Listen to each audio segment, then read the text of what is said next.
Hey everybody, Sky here again, and this short video is going to show you how to utilize replacement strings in your D2L course shell.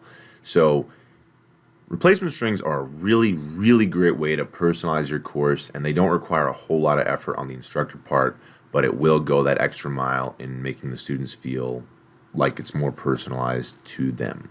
So all it really requires you to do is type in a little bit of code, and when that code is displayed to whoever the logged in user is, it will be replaced, hence the name replacement string, with certain info depending on what type of code you typed in. So again, like I said, it's great for personalizing announcements, but it can be used elsewhere in D2L, in assignments, in discussion posts, things like that.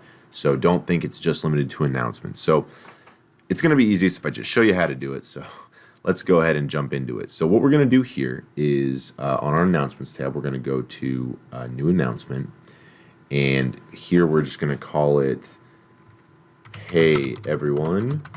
And so what I'm going to do is type in the code. So I'm going to say hi, and then we want it to display the first name of the student logged in who's reading it. So all we're going to do is use this squiggly bracket and call it first name and then close it.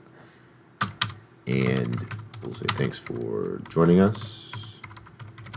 And just for the sake of demonstrating the entire thing, we'll say the same thing, first name, but this time also last name. And that's what we're going to do for our announcement. We're going to go ahead and click publish. And then when we go back to our course home, we're going to see that it displays, because I'm logged in, my name, hi Sky, thanks for joining us. Sky Tolan, you are the best. So just real quick, let me go to my class list here, and we are going to impersonate Tom Hanks. So it'll be as if I'm logged in as Tom Hanks, who's in my class. And we'll go to course home. Well, course home is already there. And it'll say, hi Tom, thanks for joining us. Tom Hanks, you are the best, which is of course true as far as acting goes. But for the purposes of our course, you can see that that replacement string now shows his info. So like I said, it's a great tool for displaying the first name of the student logged in, so it creates a personal touch for them. They feel a little bit more at home at the course.